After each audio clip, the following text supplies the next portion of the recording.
Video start பண்ணுறதுக்கு முன்னாடி ஒரு டிஸ்க்ளைமர் கொடுத்தாங்க. இந்த வீடியோ எடிட் பண்ணி போஸ்ட் பண்ணுற வீடியோ கிடையாது. அதே மாதிரி மோஸ்ட்டாக சிங்கிள் டேக்கில் தான் இருக்கும். அண்ட் நீங்கள் காமெடி எதிர்பார்க்குறீங்க, இந்த வீடியோவில் வந்து எடிட் பண்ணி லைக் அந்த A to D video R minimum videos வந்துட்டு எடிட் பண்ணி போடுவாங்க, அந்த மாதிரி ஒரு கண்டென்ட் எதிர்பார்த்தீங்கன்னா அந்த வீடியோ இது கிடையாது. ஸோ ஸ்ட்ரெயிட்டாக கனெக்ட் கூட போயிடலாம்.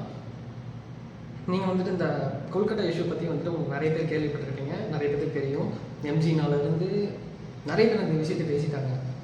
ஸோ நீ எங்கே புதுசாக பேச வர அப்படின்றதுக்குலாம் இங்கே மேட்டர். ஸோ நான் அதுதான் இங்கே பேச வரேன். இன்னொரு விஷயம் நீங்கள் வந்துட்டு புரிஞ்சுக்க வேண்டியதுன்னா, இன்ஸ்டாவில் நிறைய பேர் ஸ்டோரி போடுறீங்க, நிறைய கண்ட்ரிஸை மென்ஷன் பண்ணி வந்துட்டு இந்த கண்ட்ரியில் இந்த மாதிரி பனிஷ்மெண்ட் இருக்குது, ஸோ பனிஷ்மெண்ட்டே ஹெவியாக இருக்கணும் அப்படின்னு நிறைய பாயிண்ட் சொல்கிறீங்க. Every thing is fine. But one thing நாங்கள் அட்ரஸ் பண்ண விரும்புறதுன்னா, அந்த கண்ட்ரியில் நடக்குது, நம்ம கண்ட்ரியில் நடக்குது, நம்ம கண்ட்ரியில் அது ரெகுலர் ஆகிட்டு இருக்கு. அண்ட் மோரோவர் இன்னொரு விஷயம் நான் பர்டிகுலர் மென்ஷன் பண்ண வேண்டியது என்னன்னா, ஒரு விஷயம் ரிப்பீட்டடாக நடந்துக்கிட்டு இருக்கிறப்போ வந்துட்டு அது நார்மலைஸ் ஆகிடும். ஸோ இப்போது லைக் பார்த்தீங்கன்னா, இன்றைக்கி ஒரு ஹேஷ்டேக் வருது, நாளைக்கு ஒரு ஹேஷ்டேக் வரப்போகுது, நாளைக்கு இன்னொரு ஹேஷ்டேக் வரப்போகுது. அந்த மாதிரி வந்துட்டு நம்மளோட பீப்புள் மூவ் ஆன் ஆகக்கூடாது. அண்ட் நீங்கள் இந்த மாதிரி பனிஷ்மெண்ட் இன்க்ரீஸ் பண்ணணும், இந்த மாதிரி ஒரு விஷயம்லாம் நடந்தால் மட்டும்தான் இந்த மாதிரி தப்புகள்லாம் வந்து குறையும். ஐ மீன் ரேப் பண்ணுறது அண்ட் மோரோவர் ட்ரக்ஸுக்கு வந்துட்டு லைக் ஆல்கஹால் பர்டிகுலர் நேம்ஸில் நான் மென்ஷன் பண்ண விரும்பல. ஸோ அந்த மாதிரி விஷயங்கள்லாம் பார்த்தீங்கன்னா வந்துட்டு லைக் எப்படி சொல்கிறது, இந்த மாதிரி ஒரு ரூல்ஸ் போட்டால் சரியாயிடும், இது எல்லாத்தையும் தூக்கிட்டால் வந்து சரியாயிடும் அப்படின்னு சொல்கிறீங்க. தூக்கிட்டா ஆல்டர்னேட் ஒன்று யோசிக்க போகிறாங்க. இப்போ ட்ரக்ஸ் எல்லாத்தையும் மொத்தமாக இது பண்ணோன்னா கலசாரை மிக்கிறதுக்கு ட்ரை பண்ணுவாங்க, அதை தயாரிக்கிறதுக்கு ட்ரை பண்ணுவான். So that's not a permanent solution. So நம்ம ஒரு சொல்யூஷனாக நம்ம அதை பார்க்குறோம், அதை பற்றி நம்ம டிஸ்கஸ் பண்ண போகிறோம் அப்படின்னு நீங்கள் ஒரு மைண்டில் ஒரு விஷயத்தில் இருந்தீங்கன்னா, ஃபர்ஸ்ட் ஆஃப் ஆல் நீங்கள் புரிஞ்சுக்க வேண்டிய விஷயம் ஒன்றுன்னா, if you want to change start from you. நீங்கள் தான் ஃபஸ்ட்டு வந்துட்டு உங்களுக்கு ஒரு சேஞ்சாக இருக்கணும். நீங்கள் ஒரு விஷயத்தை சேஞ்ச் பண்ணணும்னு ட்ரை பண்ணிங்கன்னா ஸ்டார்ட் ஃப்ரம் யுவர் செல்ஃப். நீங்கள் ஃபஸ்ட்டு வந்துட்டு ஒரு விஷயத்தில் கரெக்டாக இருக்கீங்க அப்படின்னா நீங்கள் உங்கள் ஃப்ரெண்ட்ஸை நீங்கள் சொல்லலாம். லைக் நான் ஒரு விஷயத்தில் வந்துட்டு நான் அதில் பர்ஃபெக்டாக இருக்கப்பா அப்படின்ட்டு இருக்கப்போ நான் வந்துட்டு ஆப்வியஸாக நான் சொல்லலாம். இப்போ நான் ஒரு நல்ல ஃபஸ்ட் மார்க் வாங்குற பையன்னா அவன் படிக்கிற விஷயத்தில் சொல்கிறப்ப நம்ம கேட்போம், ஆமாம் இவன் டாப்பர்ரா, அவன் சொன்னால் வந்துட்டு இந்த விஷயத்தில் நம்ம ஹெல்ப்ஃபுல்லாக இருக்கும் அப்படின்னு நம்ம கேட்போம்.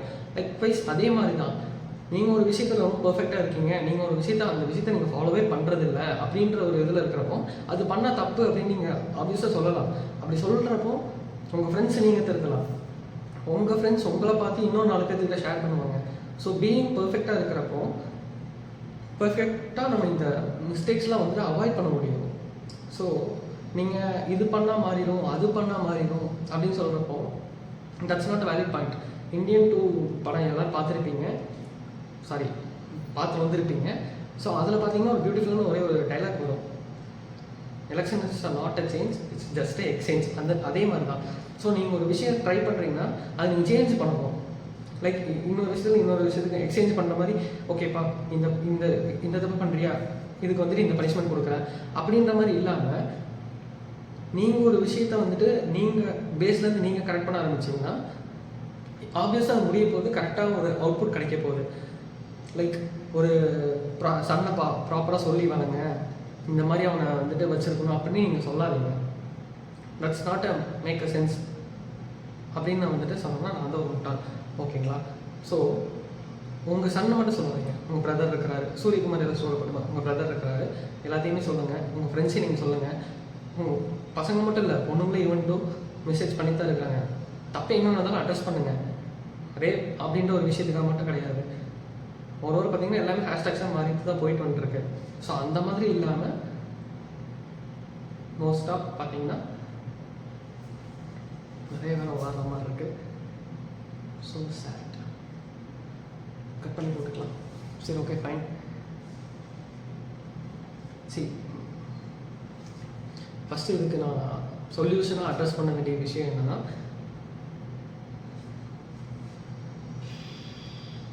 ஓகே ஃபைன், சரி, நான் இந்த ப்ராப்ளம்ஸ்க்கெலாம் ஒரு சொல்யூஷனாக எது பண்ணலாம் அப்படின்னு நினைக்கிறேன்னா இதுவும் செட் ஆகாது. சரி, ஓகே ஃபைன். இந்த ப்ராப்ளம்க்கு நான் ஒரு சின்னதாக ஒரு எக்ஸாம்பிள் வச்சு நான் சொல்கிறேன்.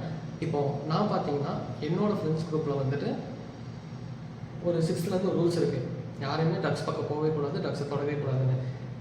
ஸோ அந்த ஒரு ரூல் இருக்கிறதுனால நான் இன்றைக்கி வரைக்கும் அதை ஃபாலோ பண்ணது கிடையாது. ஐ மீன் அந்த ட்ரக்ஸை பற்றின ஒரு விஷயங்களை நான் ஃபாலோ பண்ணது கிடையாது. ஸோ ஏன் இதை நான் சொல்ல வரேன்னா, என் ஃப்ரெண்ட்ஸு ஸ்டார்டிங்லேருந்து எனக்கு ஒரு ரூல்ஸ் போட்டிருக்காங்க, நீ இந்த விஷயத்தில் நீ இருக்கக்கூடாது. நான் இப்போ ஒரு கேரக்டராக ஒரு சொசைட்டியில் நான் குரூமாக இருக்கிறேன்னா அதை என்னையே வந்துட்டு டிஃபைன் பண்ணது என்னோடய ஃப்ரெண்ட்ஷிப் தான். ஸோ அவங்க வந்துட்டு நான் இப்படி தான் இருக்கணும், நீ இந்த மாதிரி ஒரு பீப்புளாக இருக்கணும் அப்படின்னு என்னை டிஃபைன் பண்ணனால தான் நான் இப்படி இருக்கிறேன். ஸோ நீங்கள் ஒவ்வொருத்தரையும் இதே மாதிரி டிஃபைன் பண்ண ஆரம்பிச்சிங்கன்னா, ஒரு நல்ல வழி டிஃபைன் பண்ணிங்கன்னா சொசைட்டியும் சரி ஒரு கம்யூனிட்டியாகவும் சரி எல்லாருமே வந்துட்டு நல்லபடியாக இருக்கலாம். ஸோ இதுதான் என்னையை பொறுத்த வரைக்கும் சேஞ்சாக இருக்குமே தவிர, நம்ம உட்காந்துட்டு அப்படி இப்படின்னு சொல்லி லைக் ஹேஷ்டாக்ஸ் ஸ்டோரிஸ் இந்த மாதிரி விஷயம் ஷேர் பண்ணதால பெருசாக யூஸ் ஆக போகிறது கிடையாது. அகைன் அண்ட் அகைன் ஹேஷ்டாக்ஸ் மாறிட்டு தான் இருக்கே தவிர இதுக்கு ஒரு சொல்யூஷன் கிடைக்கல. Find a solution better then pudding hashtags in Insta, Twitters. So அந்த மாதிரி பண்ணுறது விட்டுட்டு இந்த மாதிரி பண்ணிங்கன்னா ஒரு பெட்டர் விஷனாக இருக்கும்ன்றது என்னோடய பாயிண்ட் ஆஃப் வியூ, என்னோடய கருத்து. ஸோ எப்படியும் இந்த வீடியோ எங்கேயும் போக போகிறது இல்லை, அப்படியே போஸ்ட் பண்ணலாமா இல்லை எடிட் பண்ணி சாரி அந்த நடுவில் விட்டு அந்த 2 டைலாக்கை கட் பண்ணாமல் தெரியல. ஓகே ஃபைன், நான் அப்படியே போஸ்ட் பண்ணி ரெடி அவங்களும் பார்க்க மாட்டீங்க. ஓகே, இதோட நான் என்னோடய சொற்பொழிவுகளை முடித்து விடுகின்றேன். அண்ட் முக்கியமான ஒரு விஷயம் என்னென்னா, கிரிஞ்சாக போன கண்டென்ட்ஸ் எல்லாத்துக்குமே வந்துட்டு கண்டிப்பாக வந்து ரிலாக்ஸு க்ரோஸு அப்படின்லாம் பொண்ணு ஹார்ட்டாக காமிச்சாலும் யூஸ் ஆக மாதிரி போகும். நான் இந்த மாதிரி ஒரு நல்ல கண்டென்ட் சொல்லியிருக்கிறேன் அப்படின்னு எனக்கு ஃபீல் ஆகுது. It's my personal opinion. இதுக்கு எப்படி வியூஸ் வரப்போகிறது இல்லை, இருந்தாலும் நான் பெருக்கு மாதிரி பேசிகிட்டு இருக்கேன். பட் ஈவன் தோ என்னைய ஃபாலோ பண்ணுற சம் செட் ஆஃப் பீப்புளுக்கு இது போய் ரீச் ஆச்சுனாலே எனக்கு அது போதும். சரி, கடைசியாக அது மட்டும் தான் சொல்கிறேன். Start from yourself. சேஞ்சுன்னு ஒன்று பண்ணணும்னு முடிவு பண்ணிட்டீங்கன்னா அது உங்ககிட்டேருந்து ஆரம்பிங்க. So be good, do good, அவ்வளோதான்.